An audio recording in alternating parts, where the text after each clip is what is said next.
Ooh, I never get tired of that song. Hi, everyone. Welcome to Howdy Partner. Woo! Hello, hello. It's been a little while since I've hosted this show. If you haven't seen me before, my name is Tuazon. I'm a partner solutions architect here at AWS. I'm super excited to co-host today with Jordan. Jordan, Hello, you want to introduce everyone. yourself? Yes, for sure. My name is Jordan Kitio, and I'm also a partner solutions architect here at Amazon Web Services, and I'm super excited to be here as well. Awesome. Cool. Yeah, really excited to be here.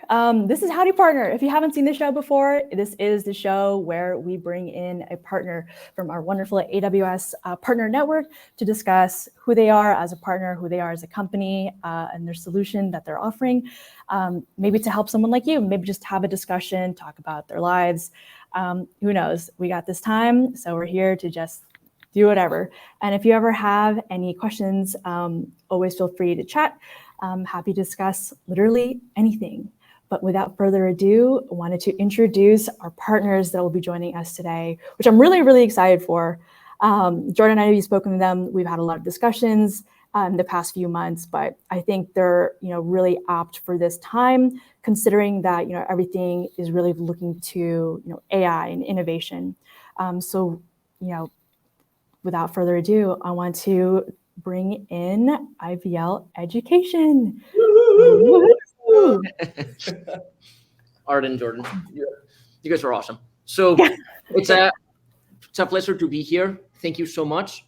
So we can introduce ourselves, right? So I'm Miguel. I'm the CTO of IBL Education. We're based in New York, and we create AI and open source educational systems at scale, right? There are many companies, right, from NVIDIA to Cisco, IBM, and other governments that we power the entire learning platforms of. And now we're going to be mainly talking about the AI mentors. And here we're joined by two amazing people on our team. So Bhargav and Ashlynn, you guys introduce yourselves. Hi guys, I'm Ashlynn. I'm a project manager here at IBL, and I work primarily with the DoD and our other university clients. And I've been working with our team to build AI mentors tailored to different segments. Hi guys, hello everyone. I'm Soni, Cloud Engineering Manager at IBL, working mainly on the SaaS solution, scaling our infrastructure across all clients on AWS, scaling data pipelines for the mentor, the AI mentor that we're working on, and various other projects. Awesome.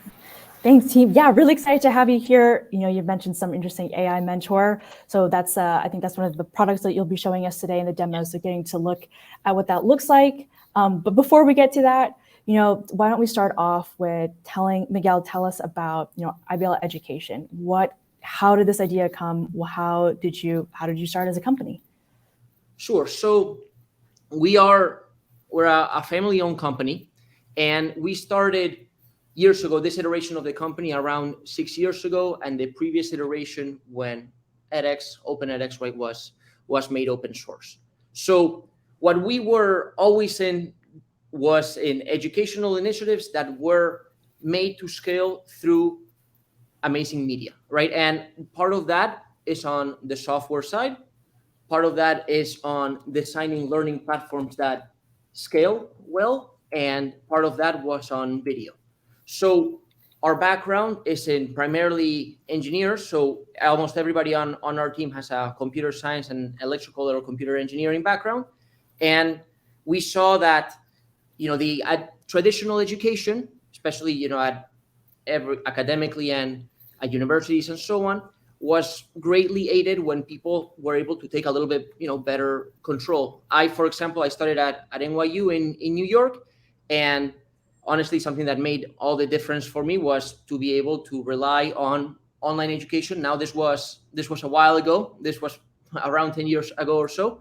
But what our focus became driven on was providing students across the world, across any kind of background, with the same opportunity, right? Where they can sort of take charge of their own education. And where we are right now with generative AI, which, generative AI has probably two industries that everybody can tell you how it transforms, right, those industries, right? So everybody can say that in education, every student gets their own tutor, their own mentor, right? And that's obviously not made possible without AI. Just financially, it's too expensive. Practically, it doesn't really make any sense.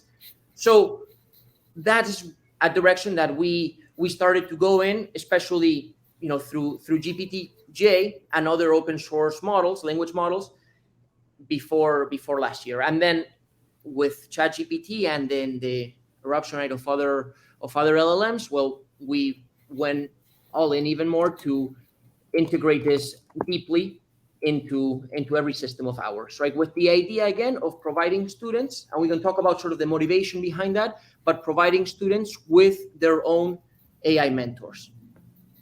Wow, all of that sounds great, Miguel.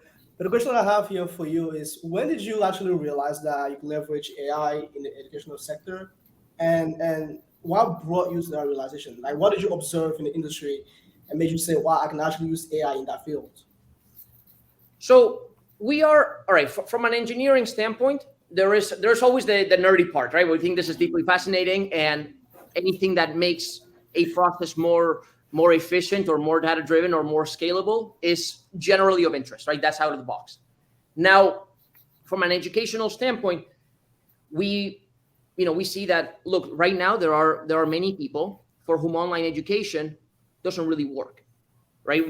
We talk about online education, and generally all of us go into the field saying, okay, well, we're going to educate people who are otherwise at a disadvantage, that cannot really benefit from the traditional systems as easily, right? If you look at all the research for online education, people generally do a lot better the closer we get to a one-to-one teacher-to-student ratio, right? If you're far from that, well, and you don't have a support system outside of your normal environment, then online education just isn't really that helpful, right? You can have as many courses online and all that as you think, but people don't even know what to learn, right? If you say, okay, well, here's what to learn, then there is an ongoing set of motivation that has to take place, and people have to know how they can level up or master a topic. Now, practically speaking, you can't go and say, well, we're going to hire, no institution can say, well, we're going to hire an instructor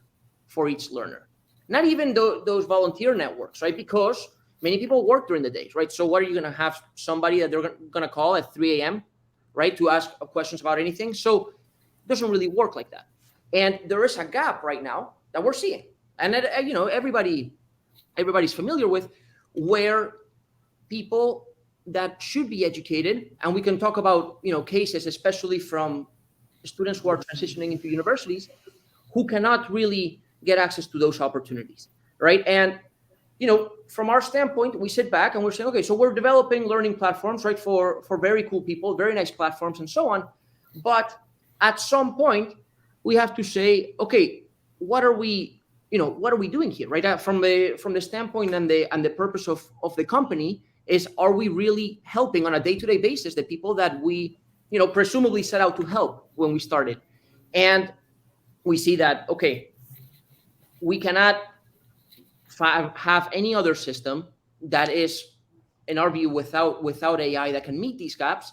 Therefore, let's go all in, right? And let's go all in, not only from the standpoint of the students, but also equally important, if not more so, from the standpoint of the instructors, right? And we can sort of talk about that, right? How does AI in education, because there are obviously two people, right, or two sets of people in this conversation, right? There are the students, and then there are the instructors, right? And everybody sort of who is supporting the instructors, right? All the administrators. There are not many tools right now that are designed to help them, right? So that's where, and we'll talk about this later on, but that's where the job loss narrative comes from, right? People are like, oh, is this going to take my job and things like that, right? So we saw that there was that gap, and when we applied sort of what we've been traditionally doing, right, with open source clients and control of the system, when we see, okay, well, we have the pieces, right, to put together for this. That sounds amazing. But for some of our audience that aren't really familiar with IBL Education, could you share with us some of the products that IBL Education have? Yes. With AI and what they actually do in the field? Sure. So in general, right, there are the learning platforms of many large organizations across government, academia, and companies. Some of them internal, some of them external, right, that are powered by our software, by our course authoring and learning platform, right? It's built on a base of open source, and this is what we have systems, for example, like NVIDIA, right, that are powered by our platform. Now, practically speaking, from an AI mentor standpoint, what we're doing is saying, okay, well, let's have here an AI mentor, right, where we're going to be providing this to an organization who is going to be able to create their own mentors. Okay, so we provide an instructor, or we provide an organization with the means to say, okay, well, let's create an AI mentor that in this case is going to be a math tutor, right? So solve for X in 10 times X equals 200. Okay, so an instructor is going to be able to write a mentor whose prompt they control, whose data set they control, to implement a certain pedagogy and a certain flow with the students that they work with.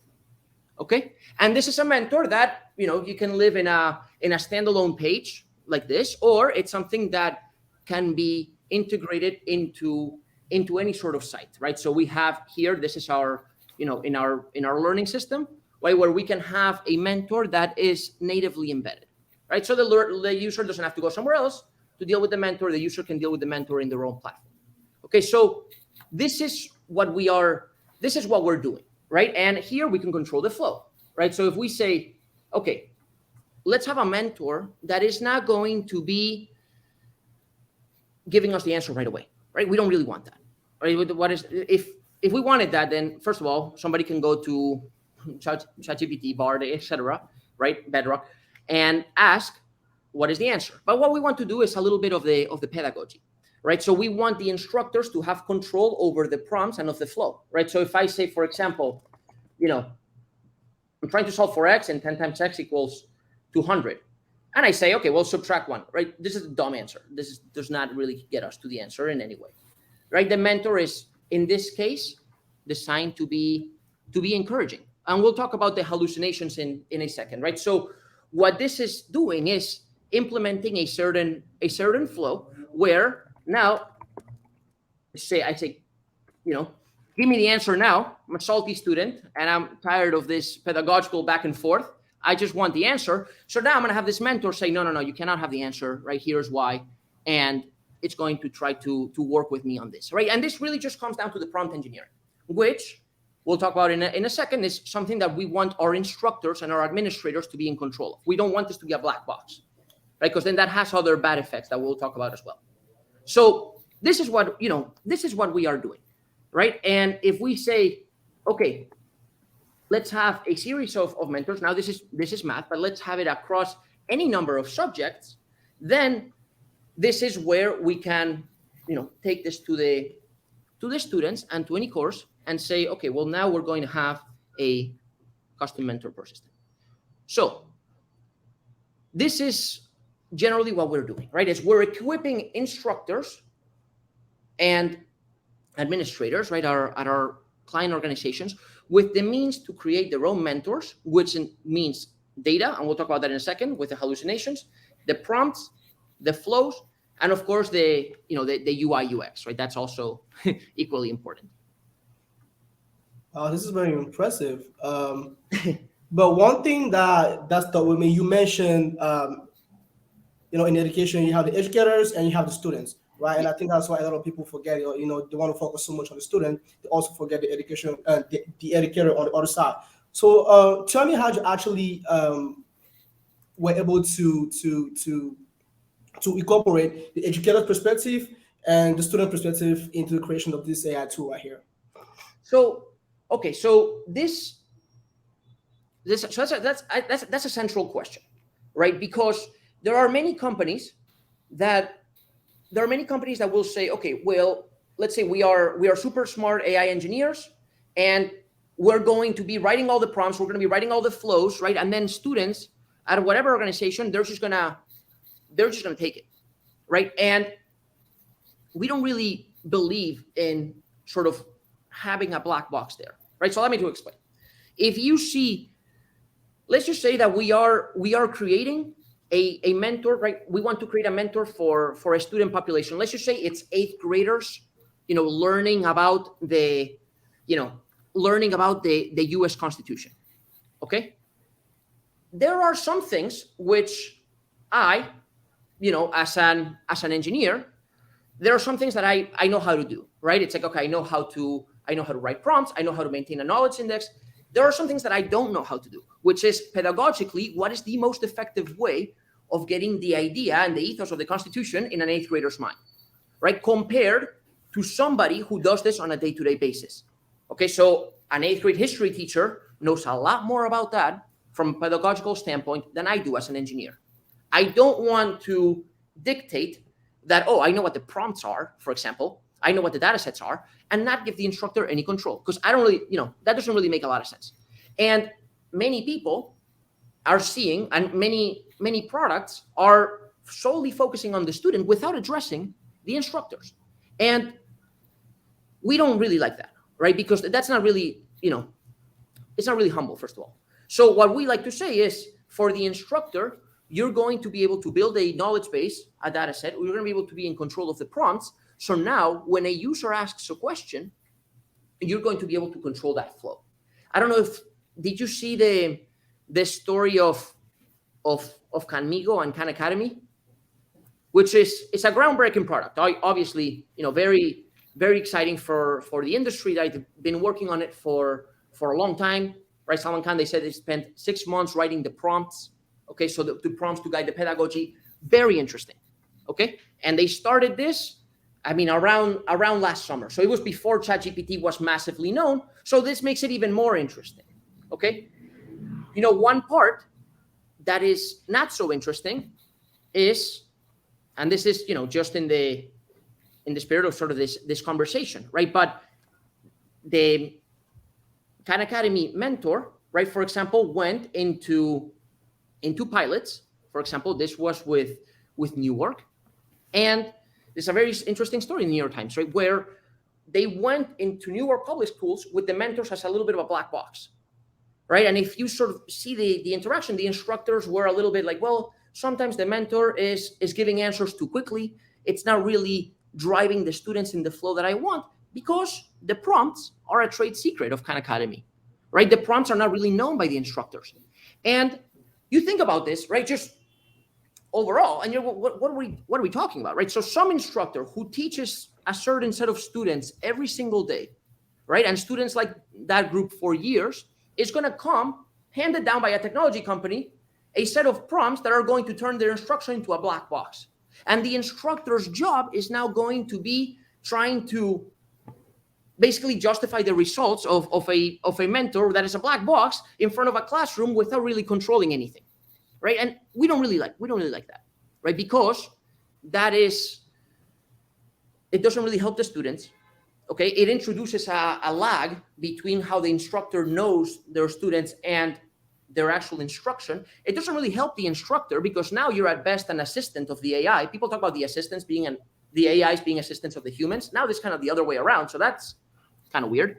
So instead, what we like to say is, no. The instructor is going to have control over these interactions, right? And if I show you, for example, this math mentor, let's just say it's a simple math mentor.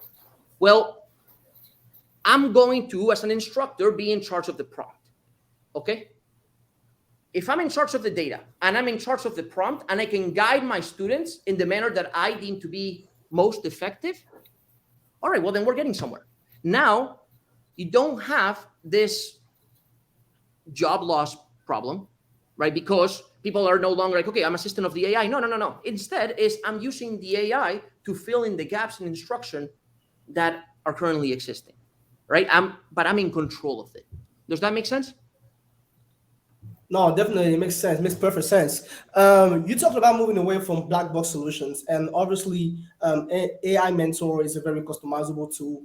Um, but when you talk about customizable, that means there's a lot of input from the educators as well. So how does IBL Education's AI Mentor moves away from ethical issues like bias and unfairness?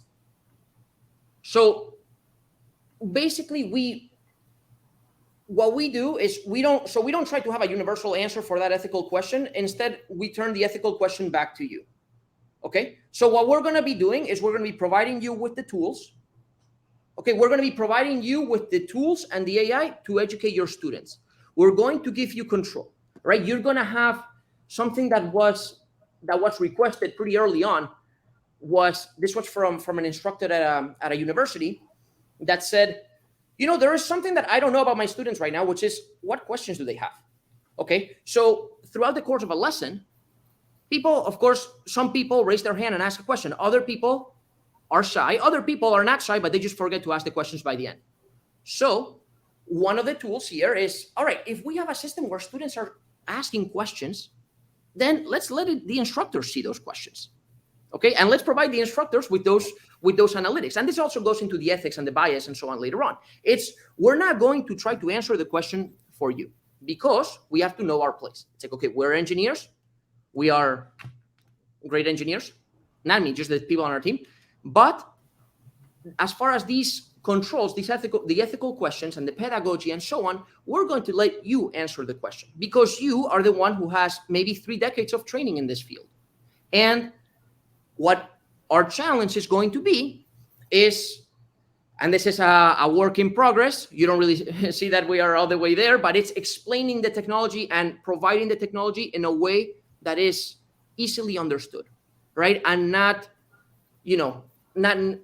needlessly complex, right? So if we create tools that are cool, easy to use, and we give you the means to control them end to end, data flows, etc., then you look at this and you're like, okay, this is not really threatening my job. Instead, it's allowing me to get to educating people who are otherwise not educated. Gotcha. And we can talk about an example with a university, which is something that will be public. I mean, by the end of the year, right? And research and so on. But yeah. So basically, this is a university. It's one of the largest universities in the country. Okay, and it's partly funded by the government, largely funded by the government, and as such, there is a wide percentage of their student population that comes from lower income backgrounds. Okay, these are not high schools with 1 million AP courses. Okay, these are high schools where there's more financial difficulty. Now, students go through those high schools and then they come and let's say they want to study, for example, engineering. It's like, okay, well, for engineering, let's say you have 4 years to get an engineering degree. You have to come in with a certain understanding of math, right? Just because there's going to be a very tight curriculum, right? Every year you have to, level up across many areas. And if your understanding of math is not there, well, then we have a problem, right? And the problem is that you can't be in the class with everybody else because you're just not going to follow. You're going to fail, right? And it's going to be bad for everybody. So what are the solutions before AI, right? So what are the solutions before AI is, well, that student maybe spends a year or so catching up, right? It's like, well, you have to catch up on your pre-calculus. You have to catch up on calc even. I mean, you have to level up to a point where you're going to be on par with the rest of the students because you only have 4 years to get maybe, an electrical engineering degree. Okay, so spending 1 year on this is expensive for the user. It's expensive for the organization that partly subsidizes the user. It's not really fun for the instructors and the academics. This is also kind of interesting, right? But if you're in a university, right, there are classes that people are more and less excited to teach. This is not one of them, right? Remedial math. So it's just bad for everybody. Another alternative is you could study something else. And that's something that generally happens right now. It's like, well, maybe you are smart, but you come from a high school that you didn't really have the opportunity to level up across these, math and reading mainly and writing. So you're just gonna have to study something else, right? Something that you can pack into 4 years. And that's not great right? Like from an inequality standpoint, like that's awful, right? You're basically saying unless you are from a rich enough high school, you cannot study engineering. Okay, and it's not even an abstract argument. Like it's pretty straightforward. And if you do want to study engineering, well, then you're going to pay for it, right? It's not going to be 4 years for you. It's going to be 5, maybe more, right? And everybody else is going to pay for it as well. So that's the situation where we're in right now. Okay, so when we talk about AI in education, this is, a huge driver, right, of who are we thinking about building for, right? Because it seems as though when we go into the conversation, things immediately go to, to people saying, are we going to lose our jobs teaching? And say, well, we can think about that, right? And the answer, I think, is very clearly no, right? But one other thought, equally or more important, is who are the students who are just not being dealt a great card right now, okay? And if we look at that and you say, okay, well, look, before you enroll in the university, and maybe you even start this in senior year of high school or junior year or earlier, you're going to have a little companion, a little tutor, okay, that is going to be working on this stuff with you. Okay, it's going to have a solid, UI UX. It's not going to be a pain to use, and it's going to work with you. Okay, and work with you means at first it's going to evaluate your skills and evaluate your understanding, and then it's going to basically follow you along in a manner where the UI UX, helps. Because there are many systems that become completely useless simply because their UI UX is awful, right? And it's just a pain to use. And, obviously anybody could go to Barnes & Noble or Amazon. Sorry for saying Barnes & Noble in this Amazon Twitch. But someone could go on Amazon and buy those, massive, awful Barron's textbooks and learn on their own. But that's not really feasible, right? Instead, if you level up to almost a Duolingo style app, right, in terms of convenience and ease of use, well, suddenly things get a lot more accessible. Now, who's going to be on the other end of this app? Is it going to be a human that the university pays for? Well, you look at the numbers of people, you look at the numbers of TAs, and that's going to get very expensive very quickly. Where's that money come from? It's not there. So this is where, AI comes in to fill in those gaps. Okay. And that is what we like to, center this on. So yeah, that actually leads me to my next question for you and probably your team as well. Taking some steps back to a more, general perspective on AI, what do you think are some of the significant benefits of integrating Gen AI or just AI in general in education, and particularly in terms of promoting equity and accessibility? That's one. And two, how do you predict companies, business or even customers are going to leverage IBL Education AI mentors? Okay, so let's see. So in the reverse, so in reverse order, how are they going to leverage it? Is effectively going to be building these tools to sort of fill in the gaps in their current customers, right? And if it's a university, okay, well, the customers are the students. All right, so that is basically the framework for starting a conversation, right? It's what do we want to get to that we're not getting right now, right? And that comes before the job loss narrative. Like in our case, for example, we have hired more engineers. Okay, we've not been laying off people and say, oh, how can we use AI to have less people? Instead, no, we've grown our team. We've had more people because there's more stuff that we want to do. We want to get through our roadmap faster. And once we're done with that roadmap, we want to go to the next roadmap. So when a company comes, or a university or a government, they say, okay, who are we supposed to educate that is not getting the desired or the needed level of education, right? And who's going to jump in to fill in the gaps? So aside from the students, one interesting segment there has been basically creating technical support guides for administrators and for staff of a university. If you look at an LMS, let's say like a Blackboard or something, no one's really passionate about dominating the Blackboard support agent at an organization. That's very boring. So instead, they say, okay, well, let's feed a mentor. And we've seen this, right, with a university client of ours.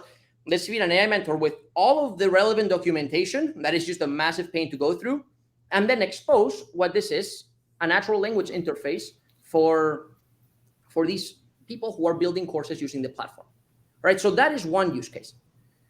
Now, there are some questions in the comments. Jordan, you let me know, right? But yes, how are we minimizing hallucinations? Okay, so there are a few things here.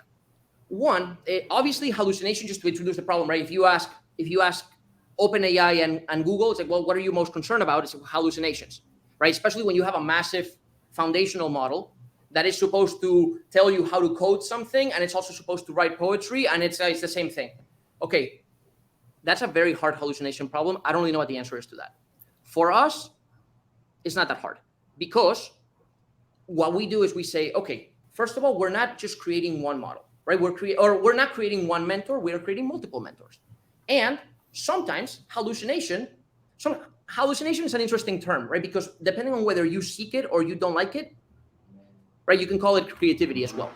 So for example, if I'm writing a literature mentor, okay, and I want to say here, well, let's be super creative, make some stuff up, right? Have not these massively novel ideas. Well, then I will want a mentor that specifically is tailored to that prompt. It has a high value temperature, so it's very creative, and that serves that use case. Now, if I want to have a mentor that is literally just answering from pre-approved sources, so if I am a TA, let's just say if I am helping a TA at a university, and the job of the TA is to answer students' questions with information that you would find in a textbook, for example. It's like, okay, well, that guy, maybe don't be so creative, okay? Like, don't make up history, because let's just go off the book, right? So if we go off the book or any sort of pre-approved materials, right, that we can have, ultimately everything is going to be converted to text either way, right? So even if it's a piece of audio, so we're going to transcribe it and put it in text. But what we're going to be doing is just to start the conversation, something pretty simple is we're going to start with an index of our content. Okay, so we're going to say, if I have a history course and there is an approved history textbook, for example, and I have open source materials or any sort of pre-approved materials, the first thing I'm going to do is I'm going to build an index that basically takes that knowledge, okay, and encodes it right here, right? And I'm not going to answer any questions whose texts are not found in the indices, right? I would rather err on the side of, sorry, no, I don't know how to answer that question. That knowledge is not here, rather than make something up. So I'm going to take my approved knowledge sources, okay? I'm going to say, all right, here is, what I want my mentor to know, and I'm going to say only answer from this stuff, right? And just the concept of embeddings, I mean, it's kind of interesting, right? So you see here, this is a 3D graph. Okay, so you imagine a graph with, 509 more dimensions. Hard to visualize, but whatever. And each little bit of information, let's say it could be each chunk of like 500 words or 50 words or whatever, is going to be encoded as a little dot on this plane, okay, on this vector space. And when a student asks a question, we're going to say, okay, what area does your question fall into? For example, in this graph, animals are in the orange, athletes are in the green. And if a student asks a question, we calculate where does the student's question map to in the knowledge index, and then we answer just with knowledge from that index, from that little part. Okay, so just to give you an example, let's just say I talk about, I have a piece of text, about Python. Okay, Python, the programming language, not the snake. Okay, and I'm feeding the documentation. I mean, that's interesting because if I just say Python, you don't know if I'm talking about one thing or another. You have to know what the other words are in order to know what I'm talking about, right? So if I say Python, as in the programming language, okay, and I have the documentation from Python, right? The approved documentation from Python. Now I'm going to say, okay, break up. Let's just say I give 10,000 words. Okay, we'll break this up into little chunks, right? 500 word chunks. And each chunk is going to correspond to a dot in the plane. Okay, a dot in the vector space. And when the student asks a question, I'm going to say, okay, let's just say I don't have a Python programming. Let's just say I have a Python the snake, okay? And it's going to map to an orange dot. Okay, so it's going to be right here, right? I'm going to have one of these dots. It's going to be a little chunk of text, a little, few sentences about Python. The student is going to ask a question, and the first thing I'm going to do is say, where does the student's question map to in this vector space? Okay, so if you have, this plane, the student's question comes in here. It's like my little mouse on the right. I'm going to calculate those mappings. I'm going to see what the embeddings are of this question, and I'm going to see where does this fall. Now, if it falls in the orange area, and we can talk about what that function is and how the embeddings are, basically they look for semantic similarity. It's not keywords, okay? So if I have here content, context about cats, and I ask feline, however you say that, for the cats and the lions and all that stuff, it should map to the same area, right? Even if the keyword is not the same. So what I'm going to do is I'm going to take the user's question. And I'm going to say, okay, where in the graph do I land? And then only answer questions using this content that is here. If the user asks a question and it gets mapped somewhere like in the ether here where there's no matching, it's like, sorry, I can't really answer. So that's a pretty simple way for us to solve our hallucination problem. Obviously, you see, we take they're not even shortcuts. It's a different use case, right? We're not trying to take a massive foundational model and solve the hallucination problem there. Like that is, very, very hard. I haven't figured that out yet. But what we say is, all right, for purpose-built mentors, and if I have a poetry class, it's going to be a different mentor than I have a history class, right? I'm going to have pre-approved knowledge bases. And this is where organizations, they come in and they say, okay, well, I have this bit of data. For example, NASA gave us some PDFs of astronauts from the 80s. Okay, I don't think that's not publicly found in the internet. Okay, so people take in their custom data, we build it into the index, and that is what we use to answer these questions. If somebody asks something about content that is not there, then, we can't see it. Definitely, I'm grateful for this little one-on-one that you gave us, because honestly, I'm not the greatest AI guy, but this was really insightful. Oh, thank you. One question that I'm sorry, somebody said something? No. Sorry, I just said awkwardly, thank you, Jordan. Okay, yeah, go on, sorry. Yeah, one question I also had is, can you think of any challenges that, or limitations in general that IBL Education had while developing AI Mentor? What was the hardest part in the development of this tool? So, all right. So this is, and Soni and Ashlynn, feel free to jump in for this one. But there are many, right? There are so many challenges every day, right? But then we solve some stuff and then we go ahead to the next day, and it's cool. But one challenge that we have is basically there, and now it's a lot better than it was like 6 months ago. But it's people's fears that this is going to take my job, right? And that narrative, right, was a challenge, because we come in here and we have this platform, we have these admin interfaces, the mentor interfaces, and that's all great, right? But if we present this to somebody who has to sell it to somebody else who is afraid of this stealing their jobs, then many times, well, that gets a little bit interesting, right? So it's not even an engineering challenge. Okay, we'll talk about sort of other engineering opportunities. I don't know, maybe we're a little weird and we find those very exciting, and that's a lot easier than the narrative question. But yeah, I would say that that's it, right? It's the narrative around that, the fear that some people have around sort of losing their jobs. And probably some of this is not, they're probably entitled to some of these, right? It's probably up to the administrators, right, of these organizations, Right, to sort of convey a message that says, okay, if we actually get better at this, we're not going to use this as an excuse for layoffs. Instead, we're going to use this to really advance our mission, right? So it's not like the people here are necessarily at fault. I mean, there are many prongs to this, but that's probably one. And then the other one is from a user interface standpoint, conveying, the ease of use, and to really sort of allow people to understand, like the question, for example, you asked about how do we minimize hallucinations, and I tell you something weird about a vector space. Ideally, that would not happen, right? Because this explanation loses, I have to level up as far as explaining this better, right? But even this explanation just loses a lot of people already. And if somebody doesn't follow this explanation, then they're in the scenario of, oh, okay, am I giving OpenAI all my data, right? And there's no sort of opportunity to even, address that or debate that, right? So that is, that is it.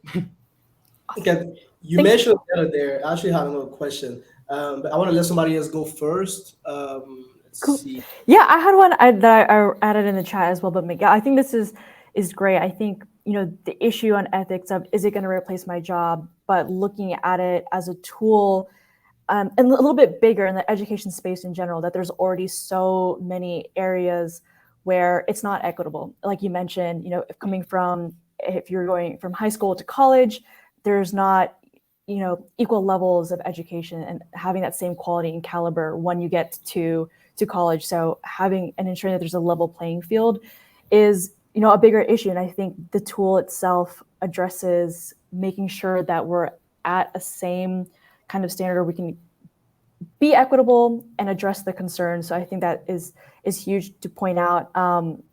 But then you also mentioned like NASA can give you those PDF files from years ago. So what does the lift look like from the instructor perspective? Maybe they're not super technical. Teachers, of course, are concerned more about teaching, and they're not always the most tech savvy kind of audience or community. So from their perspective, what does it look like when they hop on and they have to put in all their data and their information to say something about the index?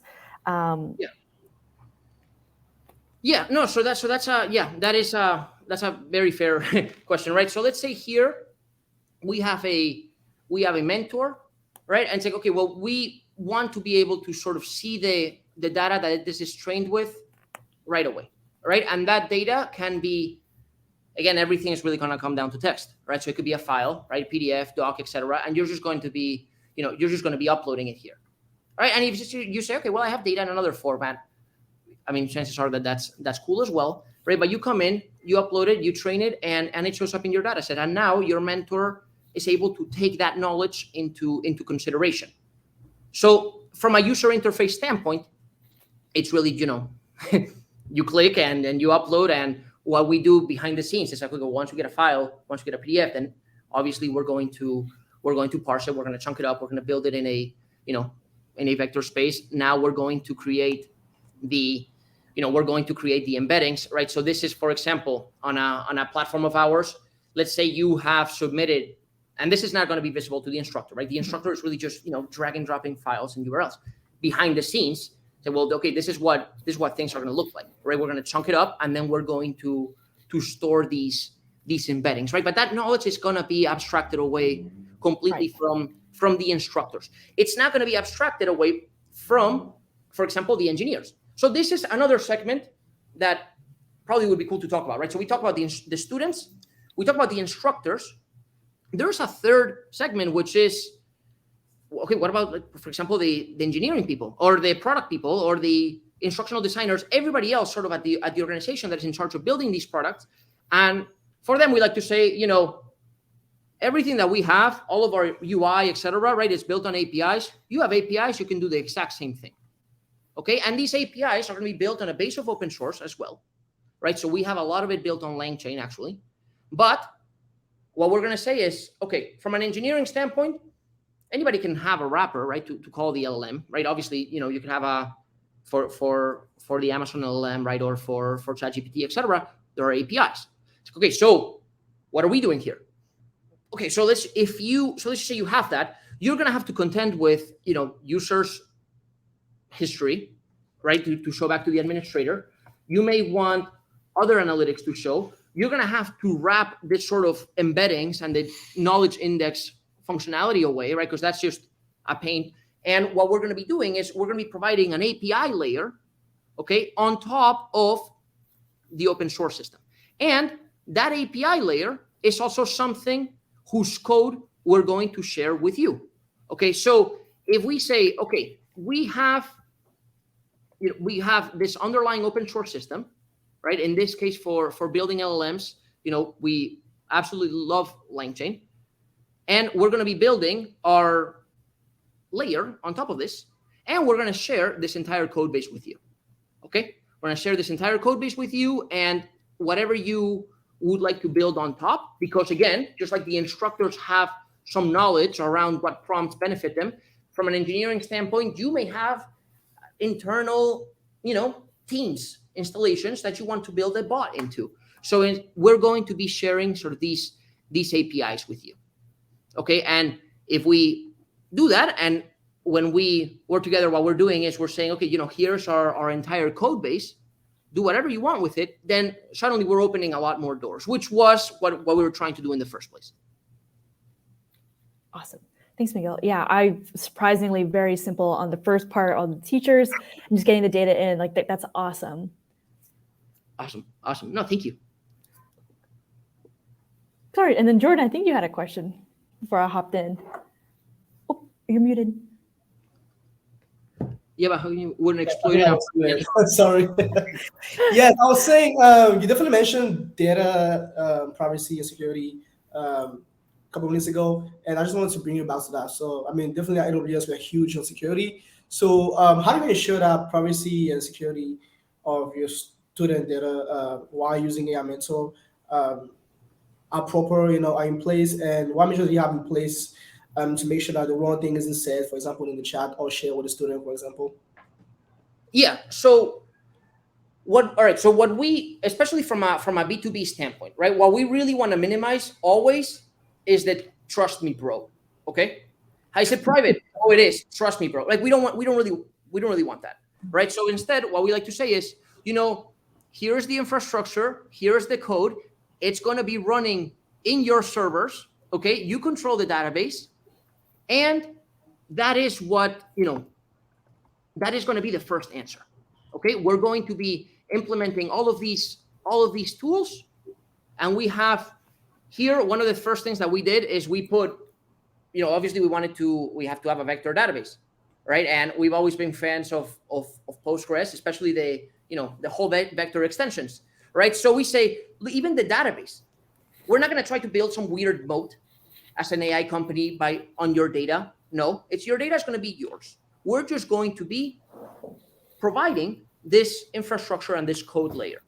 Okay. So right away, any sort of practices that you have as an organization in terms of data and security and so on, cool. Yes, those are going to be ours as well. Right. And you have the firewalls to prove it. And any sort of other protocol, you have the entire software. So for all these sort of engagements that we're doing, SaaS is always an option, because some people are like, okay, don't bother me now. I don't want to engage my IT department to configure a bunch of servers. I just want you to run it. Okay, and we'll talk about that in a second. But for almost everybody, we're going to say either the entire application is going to be hosted and owned by you, or at least you're going to own the database. Okay, and maybe we have the application layer if that is easier for us to run, but we want to err on the side of you having too much control. Okay, and that's that. Now, if you're like, okay, well, what if we are sort of in a SaaS environment? How do we do that? Well, there are other answers here, right? So on one hand, we are not reliant. So let's just say here, for all these applications, there is the LLM layer. Okay, and then there's the large language model, and I guess the most famous one obviously is ChatGPT, GPT-4, etc. Okay, it's not the only one. Obviously, of course, there's Bedrock, there's BART, right? There are these large models which are great, right? They're large models. They do a lot, right? They have, to some extent, they do fall a little bit more in the trust me, bro category, right? OpenAI. Are you going to save my data? No. Look at our terms. We would not if we dared. Okay, that's a little bit of the trust me, bro. We know for a fact that there have been, government entities that have forbidden certain organizations from using models like that, right? That have gone to universities, for example, and say, I understand you want to use OpenAI, you're not going to use OpenAI, right? And that is because, you just can't control what happens with that data, right? Obviously, there have been, many cases. There was the Samsung case, for example, right, where somebody's prompts are used as training data for some other user, to see maybe information that they're not supposed to see, right? So that's all a problem. And I think where we're going here as an industry is very clearly in the direction of, okay, more control for the user, right? There is the famous memo, right, from that senior Google engineer. We don't have a moat. Let me see if I can find it, right? But this, when we look at sort of how is the industry going, right? This is a very interesting piece that says, once everybody gets past sort of the hype stage, oh, this looks very cool, then you go to the other questions, and it's exactly your questions. Like, okay, so who owns my data, right? How is this going to work? And if this says something weird, if this hallucinates, right, or somebody gets it to answer something that we don't really like, then what's going to happen, right? And for a lot of these answers, regulation, that's another area, right? But we fall into more and more open source as an emerging option, right? An open source, you can host it wherever you want, right? But a lot of these open source models are the next layer in giving control back to the users, right? So you have, of course, there's the Llama 2 from Meta, huge, of course, great. There are also much smaller ones, right? There's, Falcon, the whole GPT-4All families, etc. And there is what is happening when an organization, I'm sure, Amazon, right, will get more and more into this, is offering smaller and smaller models, right, that people can host on their own, and their data is not going to go back to train some, mothership. Instead, it's going to stay there, right? So those are all the answers, right, to these questions, right? It's basically more and more control to these organizations, which mows down sort of that fear of loss of control. Right. It's funny because as soon as I asked that question, somebody said in the comment, I don't know if somebody can put that on the screen real quick. Yes, right there. How can you make it so that the student I guess the men exploit the tool and find answers online and not learn anything from AI mentor. Yeah, I mean, that is fair. That is fair enough, right? And I would say that that's not really a problem that this is designed to solve, right? So I just want to say something. So in order to answer your question, how about you tell us some of the success stories that you've seen in the industry with AI mentor? I think that would answer your question. Yeah. So I would say, I mean, from an academic standpoint, the teaching students who are otherwise not able to gain access to those resources, that is what, that is sort of the center of the message, right? So I guess there is a problem that this solves, okay? And then there is there's a little bit of the collateral damage, okay? So you have, and it's kind of like everything, right? I have a car, right? I can go to the supermarket, and I can also drive it on the sidewalk. Ideally, I would not drive it on the sidewalk, but I still need a car, right? So for this, the main problem is educating people who are otherwise not able to sort of get that education in an easy way, okay? And sometimes in no way. That is the main problem. Now, if a user comes in and says, I'm going to use this to cheat, I would say, first, it's not the first tool to allow students to get an answer without putting in that research, right? We can point to many services, some even public companies that are designed to help students cheat, right? And, people call it, well, sharing information. Okay, right? But the cheating question, if a student wants to get an answer without doing the work, there are many ways to do this, right? You can, for example, for me, I was I've been living in New York and in the United States for like 20 years, or I was born in Spain. One very common thing that people do, everybody who's international, is if they have to write an essay, for example, they can cheat in their original language. They run it through a translator. That trips off like basically every detector. Okay, so cheating is already very easy. There are countless communities where you can get answers. And you're like, okay, well, this makes it a little bit more convenient. And probably, right, there are the caveats of, depending on what you're asking, you have to be very sure that the answer is right? Because if it hallucinates and you cheat with a hallucinated answer, then that's not good. Two, I think you have to see, okay, if I'm going to cheat, then the onus is probably a little bit more on the instructors to ask and provide assignments that don't make it so easy for me to cheat. So one thing, for example, that some instructors are doing right now who are afraid of people cheating on their essays is they ask the students to submit an essay through Google Docs just so they can see the revision history. Okay, and that is something that some instructors are doing. And you're like, okay, well, I could game that, right? I could be having ChatGPT and I could be gaming the revision history. It's like, okay, yes, you could do that as well. So it comes down to that. I think one answer that I like there as well is you can have freshmen be working on sophomore level assignments, sophomores being working on junior level assignments, seniors, undergrads, maybe working on, master's or PhD level assignments. Collectively, we level up as a society, intellectually, and so on. So we can use this to go to the next phase.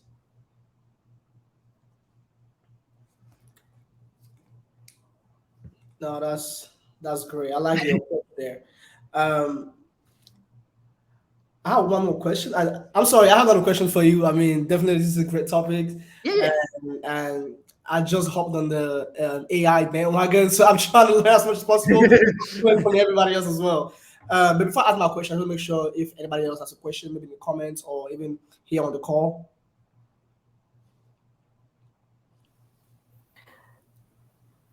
I don't see anything coming up right now. I do want to do, Jordan, before you hit your question, kind of halfway through the stream, if there's any new people that are tuning in, this is Howdy Partner, where we bring in partners to discuss what they're doing, how they're working, who they are.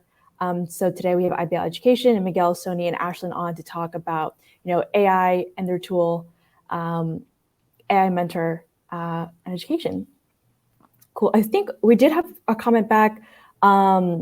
Moswam1, I'm not sure of the best way to say it, in response to the kind of initial question. So true, I get what you're saying, but wouldn't this be better used for studying certifications like AWS certifications? Feel like target people you're working to aim for a university, but I wish your platform was available when I was studying for AWS certifications. 100% agree.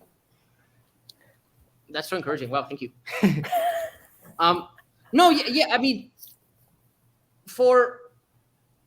I think it's addressable, right? To obviously there are different student audiences, right? And there is sort of the type of person who's studying for an AWS certificate. A lot of this is professional education, right, or continuing. Maybe it's people who have already gone through university, and then there is almost on another plane is the K-12 audience, for example, right? And you can have things like this that serve both segments, but generally, the whole prompts and the pedagogies and so on may have to be a little bit different, right? Like we've seen, for example, for a continuing education or a professional education, the biggest motivator is, does this help me level up in my job, get another job, or anything else job related, right? For anybody after college, that is generally the main variable, right? People try to find engaging, quote unquote, engaging solutions for adult learners.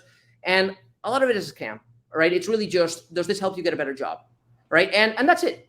Now you go to a student in 9th grade and you hit that student with the job narrative and say, I'm in 9th grade, right? Well, what are we talking about here? So, for that 9th grade student, well, maybe thinking of analogies, right, to answer a given question, right, or even if you go to a younger student and you say, oh, visualize that you are, I don't know, in the Mayflower ship, right? Those are techniques that are different based on the segment that we are, that we're addressing, right? So we don't presume to have a unified set of prompts for everybody, right? Instead, we say, no, for the instructors, you're going to be able to choose and modify the prompts that you want to better tailor to your audience.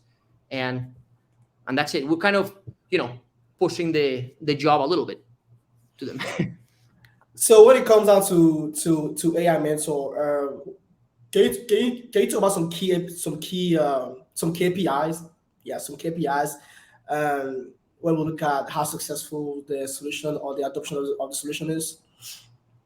Yeah. So if we are, let's just talk about in the context of an educational setting, right? And there are many things, by the way, that you can use this for example, to recommend degree programs. Okay, based on you have a conversation, you recommend degree programs. There's also something that we're doing with, for example, with the government about manufacturing, right? With education doesn't only mean tutoring, right? There's also content authoring. There's also helping students navigate through careers pages and so on. But let's just say in the context of education. So if we sort of break it down to sort of the raw incentives of a user, we say, okay, have you leveled up across, have you gotten a certification, right? So the example that you're saying, right? So have we gotten the AWS certification, right? How many people get the certification with and without this? Okay, so that is from a simple standpoint, is the KPI is the original KPI is how many people got the certification but maybe dropped out because the process was a little bit too annoying throughout the way. Right. So that's from early on. Now you could also say, all right, well, let's break things down more, right? Like I want a KPI that's not going to be evaluated on a yearly basis. It's going to be evaluated on even a daily basis, right? And here, well, we have the, for example, let's say the questions, right? And we can measure, right, what percentage, right, of these questions are actually conducive, right, to or demonstrative of a greater level of understanding. Okay, so analyzing these questions become a data set in and of themselves, right? And you can say, okay, does a student show that they are progressively, leveling up in knowledge of a topic? And, put more simply, from an engagement standpoint, this, does the student spend more time learning and more time on a platform? Not because we just want people to spend more time on an arbitrary website, right? But it's because if they are learning about something, then does this become more engaging, right? And just before we're about to lose the student due to a lack of understanding, they can ask a question. So then that excitement peaks back up, right? So for the KPIs, they are not really different than before, right? It's, did you get that certification, right? Did you show up on a given day, right? Are you leveling up? Those are the same KPIs. And the only difference is, okay, well, now we have more data to assess that. And we have a tool that makes your stay in this a little bit more pleasant, okay? But everything that we were originally tracking, your grades and so on, because by the way, this becomes another input to the mentors, right? The mentors don't only have access to the data about the content, they also have access to the data about the students, right? So if I know a student's grades throughout, a course, well, that's interesting. And I can actually become proactive instead of reactive, right? Because you can have mentors that are reactive, but that's not really how life works, right? Let's just say if I hired someone to teach me physics, it's not that we're both going to go into a room, everyone's with their arms closed and no one's saying anything, and the guy is just waiting for me to ask questions. No, right? If you are a proactive mentor, a proactive tutor, you will evaluate where I am in terms of knowledge, right? For that you have grades, for that you may have my educational background, whatever. And based on that information, you are going to be saying, okay, well, maybe let's go ahead in this direction or this other, right? And in fact, this can get a little bit complex, right? But when we're building these mentors and we have the, choices of what LLMs and what building blocks to put, one of the toolkits that we have is, it's in this case, our student analytics. And we call it AXD. You know that XD, like this weird laughing emoji thing, emoticon, whatever it's called. That was originally why that's called that. That's not relevant to the conversation though. What we have is the mentor. yeah, someone said it on our team, and we were like, yeah, that's kind of interesting. So anyway, it's really just it's the same APIs, right? It'll come down to engagement and performance. Performance is, did you get what you wanted to get, and engaging is, are we somewhere now that we were not before? All right. I know at the beginning of the show you mentioned you've worked with NVIDIA, but I can also see that beside them you've worked with Tesla, NASA, etc. Not trying to be too invasive here, but could you tell us what the use cases were and how to actually solve the problems and how you guys won? Yeah, I mean, so Jordan, without us getting slaughtered for NDAs and such, right? Let's not get too deep into that, right? Like, how do you guys win in general, right? Okay, so what is a successful adoption of IBL Education's product look like? Okay, yeah. So that's basically it translates from the very beginning. So all these organizations that we mentioned, they have one thing in common, which is their programs are large enough where they want to have ownership. Okay. Right. It's not like a little pilot for 10 students and, I'll have some SaaS vendor being clever and telling me that they're going to host some database somewhere. No, it's what starts the conversation right away is, I'm going to own this platform. Okay. And that actually, you can imagine how many people are doing that. It's like, well, not that many. So that is why, that is a big sort of competitive advantage of ours, right? Where we say, okay, well, we actually want to build with you. We want to have these, multi-year partnerships. And what starts that conversation is, we're going to give you everything here. There's not going to be any lock-in. Okay. There's no vendor lock-in. That's what we're trying to do. Now, a successful implementation is when these, and sometimes, they're varying in sizes. Sometimes they're internal programs, others they're external. When you say, and others, for example, in the case of 2U, if you see, for example, some of their ChatGPT series, right? Well, these are produced from our studios, okay, from our studios in New York, right? So we say from the very beginning, what does a successful implementation look like? Is, are we helping a lot of people? Okay, and maybe this is just because we think that sounds cooler, but that is generally what we're trying to do from the very beginning. Right? Is this reaching someone on a large scale, right? And that's on the end user. On the intermediate is, are we empowering somebody in an organization to do something that they otherwise are not able to do? For the same reason that an instructor or a teacher of 8th grade history knows more about the pedagogy of middle schoolers than we do, there are also, for example, instructional designers at NVIDIA who are geniuses, right? Who spend their entire life thinking about learning, and maybe empowering them with tools via which they can build is a helpful thing, right? So that's what we're trying to do, if that makes sense, right? So a successful implementation is, we end up helping a lot of people and empowering everybody here, right, throughout the way. Right. Well, I wish I had more insights into those implementations, but we're just going to leave it at that. But taking some steps back here and having a more general approach in AI in general, I want to direct this question to Ashlynn and Soni, by the way. So you guys seem to be at the core and center of these adoptions. What are some potential consequences or like side effects in general associated with the implementation of AI within the educational realm? And how can they be addressed effectively, or even better, how do you think IBL Education addressed them? I think Miguel explained it well. I think the biggest concern right now is job loss. But in our humble opinions, we're thinking that, if you use AI effectively, that should not be a concern, especially if it's helping learners become either better at their job or gain skills with the job that they want to get, or in the university sense, gain the knowledge that they need to know, even just at a bare minimum to gain their degree, and or, more advanced courses that they'll see later down the road. So ultimately, we see this as more of a benefit as a consequence rather than any negative sort of consequence.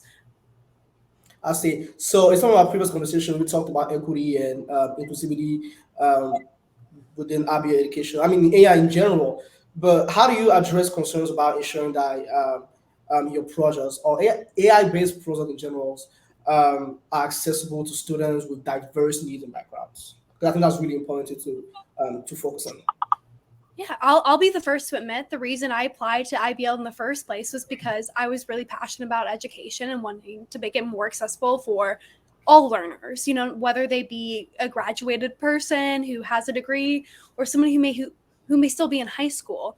And bias is definitely something that, we've been hearing for years now when it comes to AI, not even just in the education sense, but something that we do is, making sure that the data that we're getting, number one, doesn't go to us. So we really try not to pay attention to who's who, who's what, because we don't even want to see that data, for one.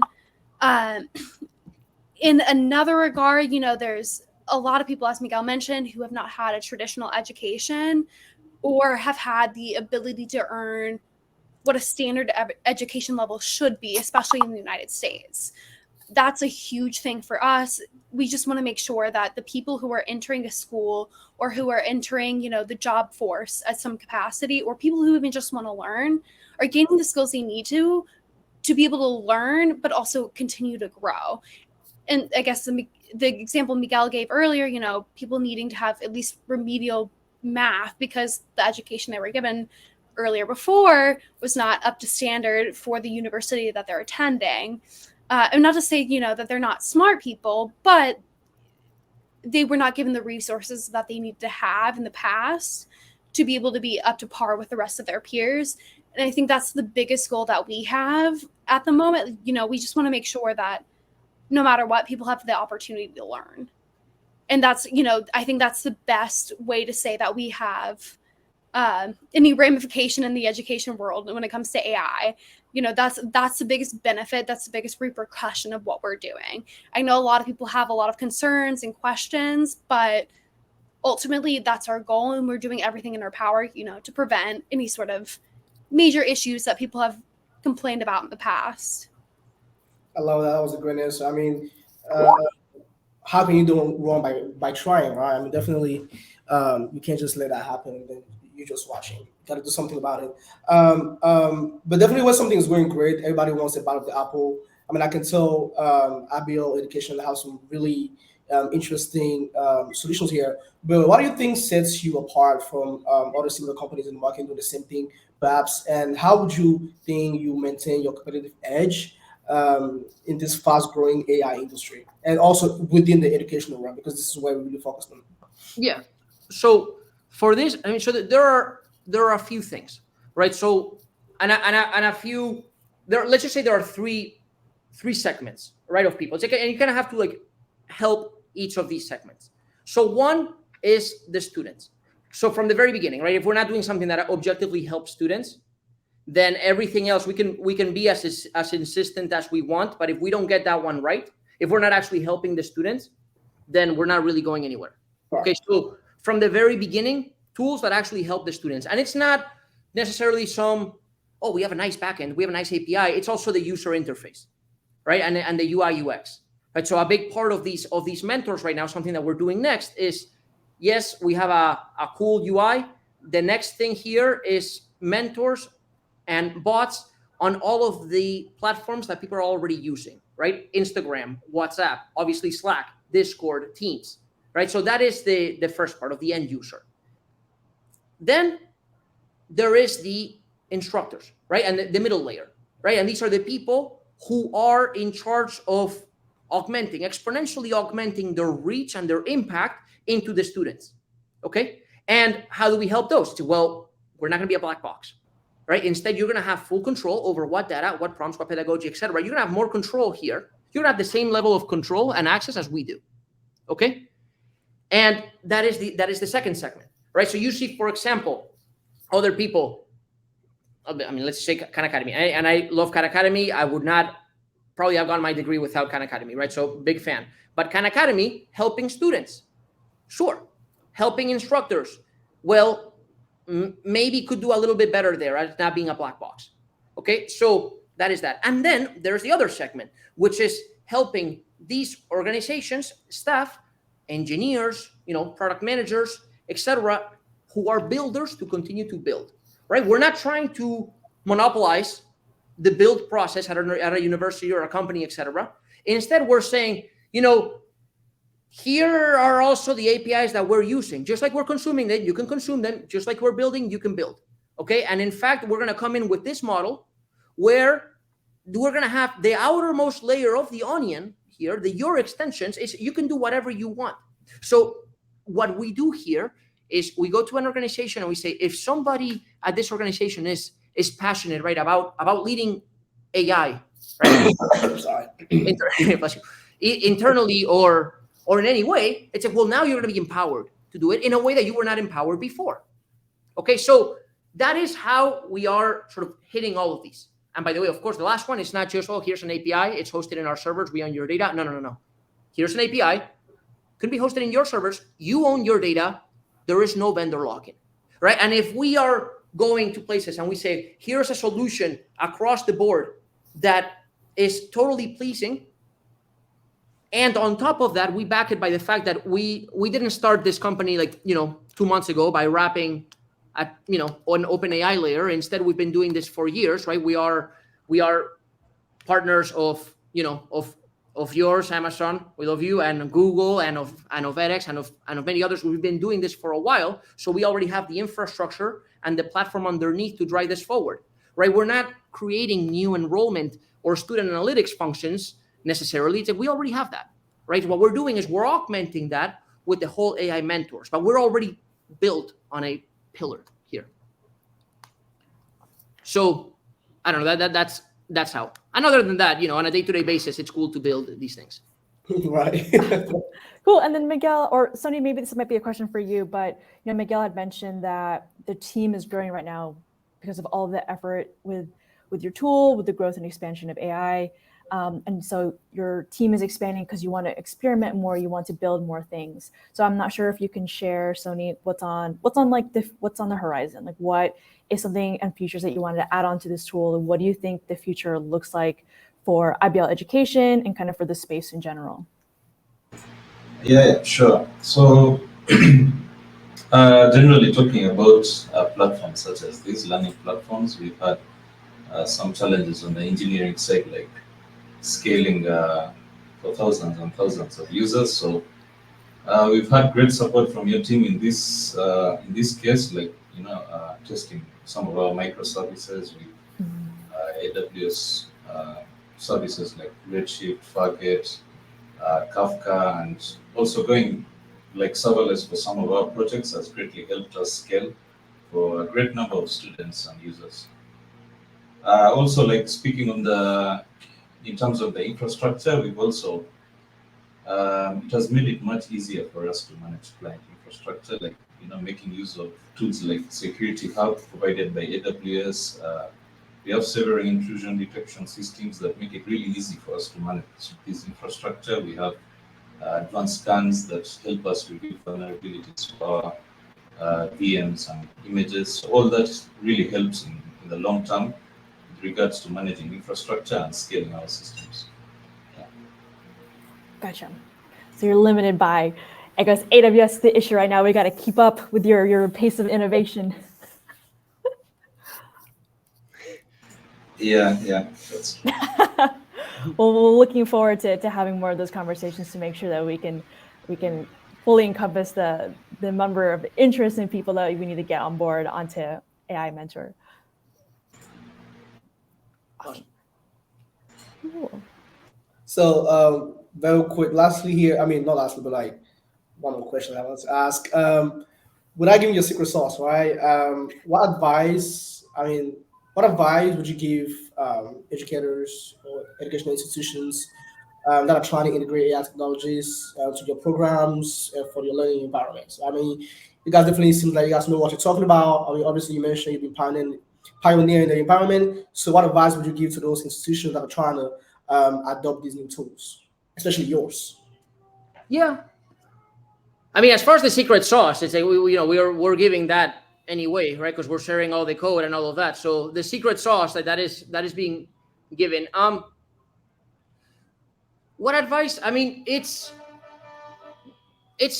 I don't know. I don't know. I'm interested, Soni and Ashlynn, in hearing what you would think. It's just, keep in mind sort of who are we actually building for, but be mindful of the people along the way, right? Who have, they have their own. Even when we talk about people who are afraid of losing their jobs with AI, right? It's like these are real people, right? Real people with real families, real livelihoods, etc. So what we would sort of, if we have any authority to advise anybody on anything, it would probably be on how can we focus on the areas that we as a society are not getting to right now. Who are the people who are not educating to the extent that we could? Like, if we had an infinite number of hours in the day, would we personally call every student and show up in their house with a, I don't know, tray of pastries every day? It's like, okay, well, maybe we can't do that, but what can we do right now to sort of eliminate a lot of maybe our busy work, so then we can focus on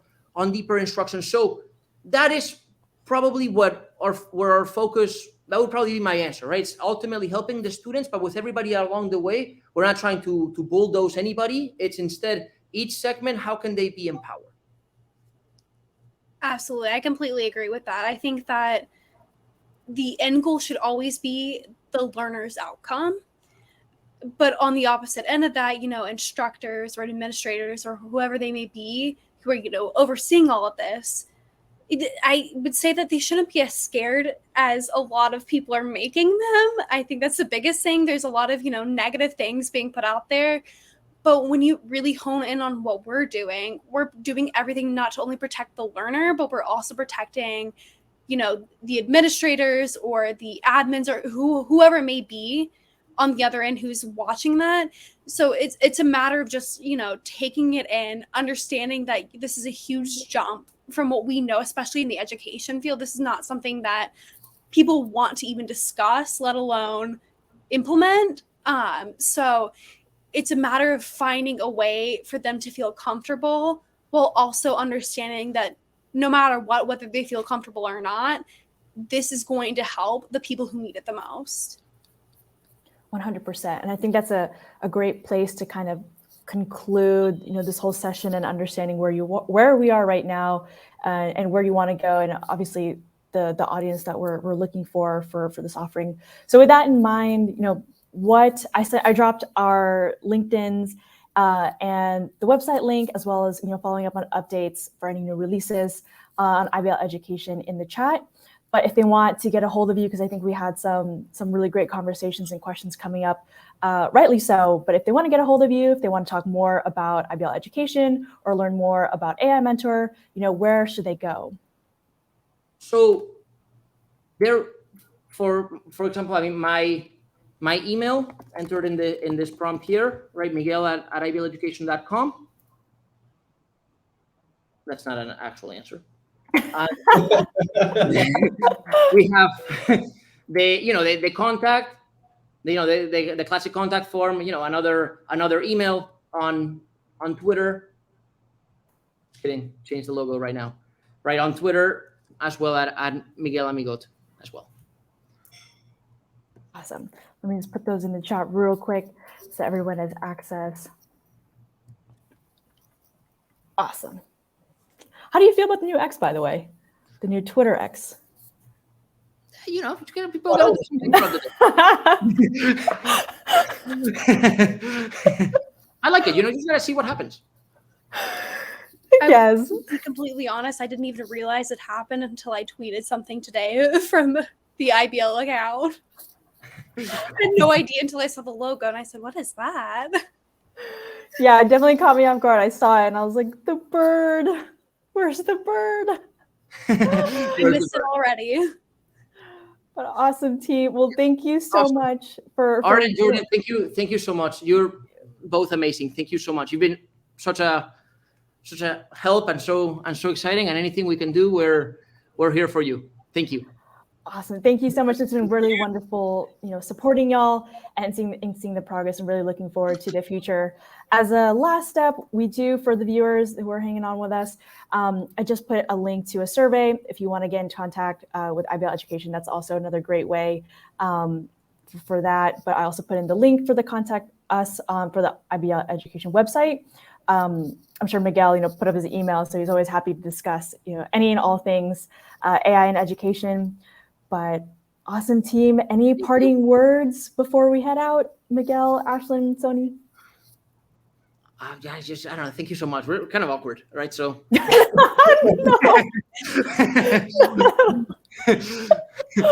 Farewell. I don't know. That was good. That was good. We'll take that. I love it. No, that's the perfect ending. But we look forward to seeing your success, continued success. And hopefully we can have you again and have some more conversations. But thank you, team. Thanks, Jordan. Thanks, IBL Education. Awesome. Have a good one. Bye, guys. Thank you so much. Bye.